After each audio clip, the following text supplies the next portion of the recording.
With guided drills and real-time feedback, the Mantis Laser Academy allows you to have a training facility at home and at your convenience.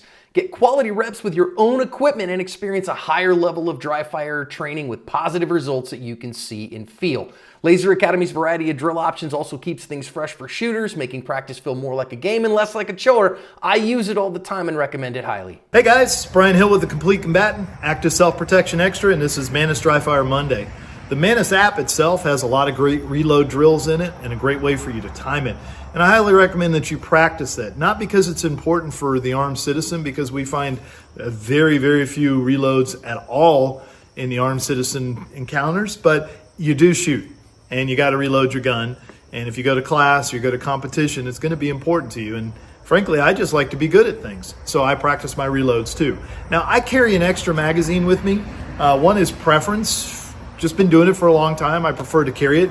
One of the reasons I prefer to carry it is because one of the things that can fail on my pistol is a magazine. So I have some way to fix that. It may not be important. It balances out my belt. I'm used to carrying it, and it's very small, so it doesn't cost me much. Now, if I find something that I'd rather carry in that position, I'd probably get rid of it and then just carry it, because my gun holds 18 rounds, and that should be sufficient for anything that I need. But I still carry an extra mag for that reason. All right, let's get to our practice. Listen, I want to avoid the whole hassle with how to work the slide. People really get caught up in that. If you want to release the slide release, you want to do the overhand rack, you want to do a slingshot, you want to do a forward press. I don't care about any of those. They all work according to the gun. Some work better with different types of guns than others. So make sure that your gun functions well with that. Pick one, practice it, be good at it. Make sure it works, and whatever you do, don't ride the slide forward because it'll cause malfunctions. Nothing's more robust or less robust than the other. They just are what they are. I see all of them cause problems for people if they're not done right. So the most important thing is make sure that you can make it very probable by practice that you can do it over and over again. The more you practice it, the better you'll get at it. But I want to kind of avoid all that. This isn't the tactics part. This is how to get the magazine into the gun as quickly as possible, okay? Now, this is a processing problem. Somebody always says, you're always going to miss your first shot out of the holster and your first shot on the reload. And there's some truism in that, right? But don't program yourself that way. Let's stay away from that negative programming. The only reason you're missing is because you're not following the process on either one of those things. If you say fully present and aware and do each thing in its order, you'll be fine. But people jump into the future, or they don't finish the process, and then they just go ahead and fire anyway. And that's what we got to avoid at all costs. So let's see how we can get really efficient with this. All right, let's check our gun. Okay, physically and visually verified. You guys can look in there. Everything's good to go. Practice rounds, okay, for a reason. Okay, extra magazine. This is a JM Custom Kydex magazine carrier. I like it. It's at a slight angle. It makes me a little bit better with my reloads. So that's the thing I carry. I'm doing it from Concealment. Concealment costs you something. It's somewhere between 0.3 and 0.5 to clear the shirt. Depends on how good you are at it, where you carry your magazine, how long it takes you to get at it. It is a one-handed clearing drill, so we have to clear the shirt and get the magazine. Hence, it's about a 0.3 at least for most people. Okay. Now, if I had a gamer's rig on, or I have my setup for my rifle belt, I can get out of the magazine a lot quicker because there's no concealment, but our advantage is to be concealed and to carry in concealment. So we're going to work around the concealment today. When I teach the draw, I teach it in reverse because it teaches efficiency. All right. So I teach people to draw here, and then I say, all right, now do it in reverse. And what we see is far less motion. We don't see all the motion going into it. So let's do the same thing with the reload. Okay. I get a good draw. What I'm going to do is I'm going to get rid of this magazine for just a second.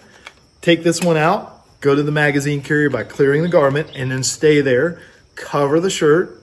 Now do it in reverse. Put it back together and practice. So I'm getting two practices, and it's teaching me the most efficient way to do this so that I can get really good at it. Now, as you notice, I can do this without really looking, but I am putting my attention on what I'm doing.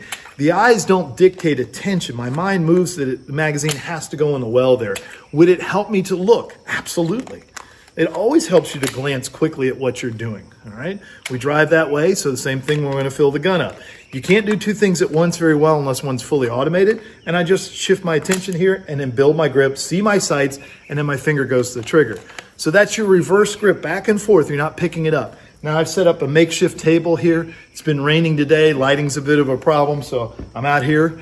And what I did is I put my jacket on top of it so my magazines land on it and stay there. I don't have to bend over and pick them up. Not a really good idea to drop magazines on cement floors, okay? If you do that frequently, they should just be your practice mags. I have 2 magazines that are solely for carry, and they're holding my defensive rounds, and I don't ever use them for anything else. Yeah, that's a little expensive, but I want to have good mags. It's important to me. Okay, so this is going to catch my mag. Now what I'm going to do is I'm going to use 2 things to make my reload even better than that reverse pull. So, get a good draw. As I come back, finger comes off the trigger, go quick to the shirt, clear it, get the magazine. As soon as the magazine's in my hand, keep the gun in a vertical position. Press the magazine release, put the other one in, line it up, drive it home, and then the gun is loaded. Build your grip, see your sights, and then touch the trigger, okay? All that's gonna kind of happen together. It's not one separate thing. When you say it in words, it always slows it down. So once again, it's in this position. My hand moves quickly here, clears the cover garment, gets the magazine, release this one in a straight position, back and down. Now some of you have smaller hands than I do. I got pretty big hands. So I'm able to work that without changing my grip. There are 2 really good ways to change your grip, and there's a 3rd way without changing your grip. Okay? One is some people just cant the pistol a little bit in their hand so they can get to the magazine released. And then the problem is they turn this so hard that the magazine comes out slowly, okay? Make sure that when you switch the gun here, try to keep in a vertical position and let that magazine fall out.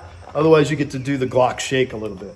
Another way for you guys to do it is to use the left hand to move it so that it's in position, and then you can change it out.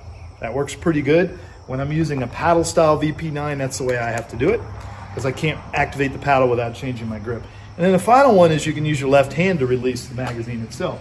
So I'm in this position, left hand comes here, pushes the button, and it goes and gets this, and comes back. It is a little slower, all right? It's just simply slower because the left hand has to do more work.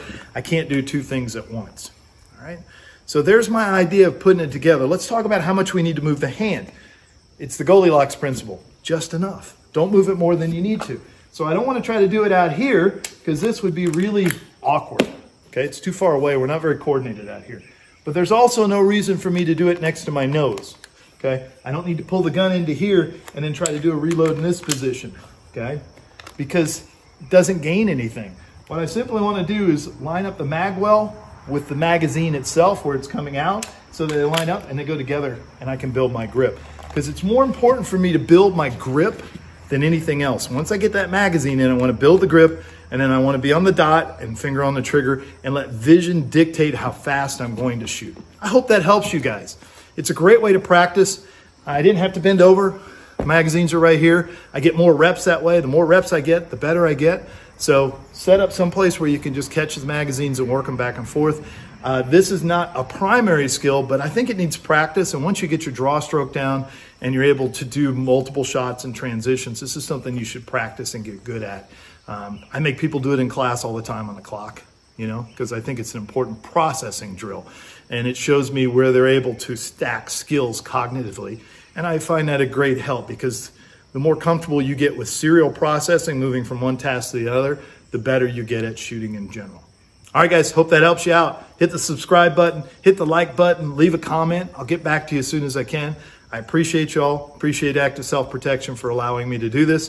Thank you, Mantis. Thank you for a great product. Practice your reloads on it. It's going to give you the clock time on it and make it really a lot of metrics for you guys, and you can track your history on it. You'll see a big improvement if you work on this. I would say the minimum is 2 seconds. I'd say if you're pretty quick, you can get 1.5 seconds, maybe 1.25 seconds. That's really hustling. I know a lot of people out of a gamer rig can get a 1 second or a lower reload, but this clearing of the cover garment costs us a little bit of time no matter what. And the more we practice, the more possible it becomes. That's what practice gains us. So we have an 80% possibility, all right? And it becomes more probable. Every time we do it, we can do it at more and more with less mistakes. You're still gonna have mistakes occasionally, but you gotta practice to get over those. All right, guys, thank you so much. Brian Hill, the Complete Combatant. And as always, measure, refine, and perform.